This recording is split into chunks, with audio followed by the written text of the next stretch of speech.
Welcome to part 2 of my Once Upon a Time series. If you missed part 1, I'll add a link in the description to the playlist so that you can watch from the beginning. For season 1, we discovered that many of the Once Upon a Time characters were either fairy tale characters or original characters made up by the show's writers. In season 2, we still have many of those characters, like the characters from Snow White, Rumpelstiltskin, Beauty and the Beast, and Little Red Riding Hood. However, season 2 introduces a lot of new characters, some of which do not come from fairy tales. So without further ado, let's take a look at the season 2 characters. So, first of all, we do have a lot of characters returning. For example, most of the main characters still come from Snow White and the Seven Dwarfs. We also are introduced to new characters from Sleeping Beauty. We met Maleficent last season, but now we meet Aurora and Philip. At the same time that we meet Philip and Aurora, we also meet Mulan. Now, Mulan is not really a fairy tale. It's an ancient Chinese legend. Now, I know it can be confusing because Mulan is a Disney movie and we associate Disney movies with fairy tales, but as I explained in the video that kind of sparked this, fairy tales and Disney movies are not really synonymous. And Mulan takes place at a specific time in history, in a real place, not once upon a time in a land far away. Mulan is at least theoretically a real historical figure, and so it's more of a legend than a folk tale, so it's not a fairy tale.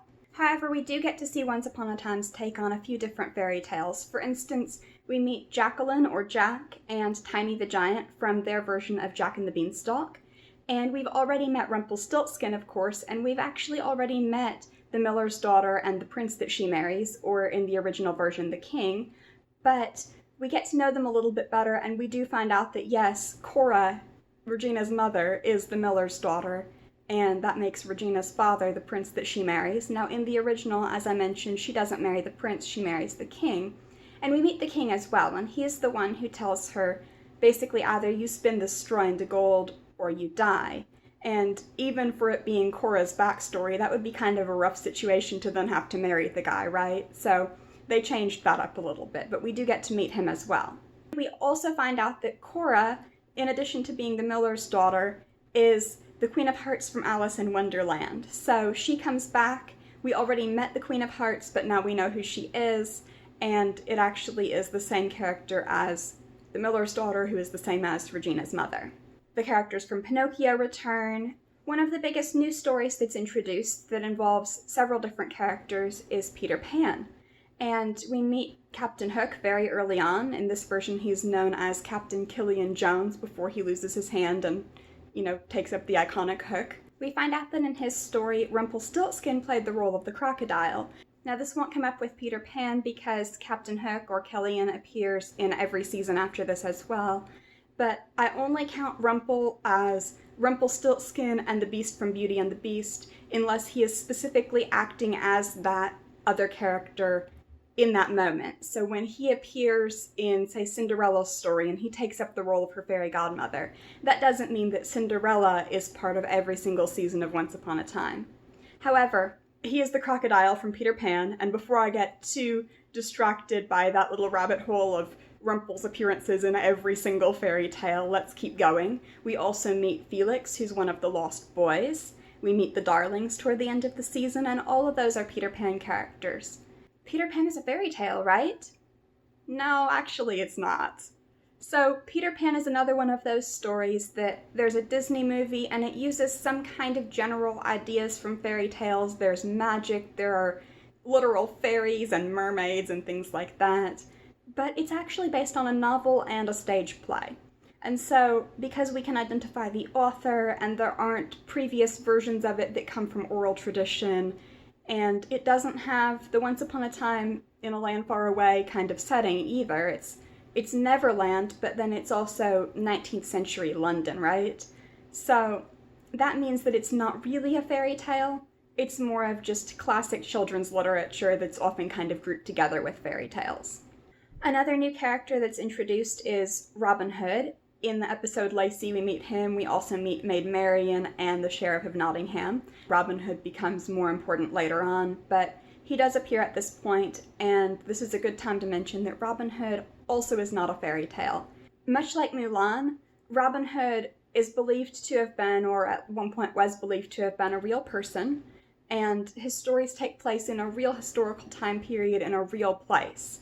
And so he, again, is often considered a fairy tale because there's a Disney movie, but really he's more of a legend, so that's how we will classify him for purposes of this video series. In addition, we'll meet the King Arthur characters later on. We're meeting Lancelot at this point, but we'll meet King Arthur and Guinevere and Merlin and some other characters much later in Season 5. Now, in my previous video, I identified Gaston as purely a Disney character. Belle had suitors she wasn't particularly interested in marrying in one of the versions, but none as obnoxious as Gaston, and none that did the particular things that he did toward the end of the movie. In this season, Gaston doesn't appear, but we do meet Gus, or Billy. He appeared in Season 1 as just kind of a minor supporting character, and in Season 2, he is revealed to have been one of Cinderella's mice.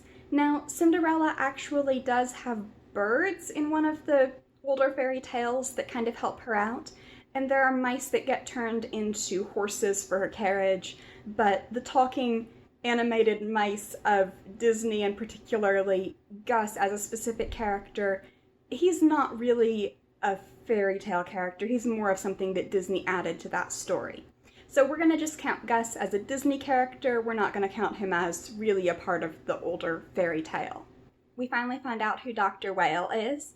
Dr. Frankenstein, the doctor, not the monster. That is one of the things that they got right about him. I'm not 100% sure that Dr. Frankenstein was the best choice to include in a show about fairy tales, but I do appreciate that they got it right that he was the doctor, and then they show us his monster as a separate character.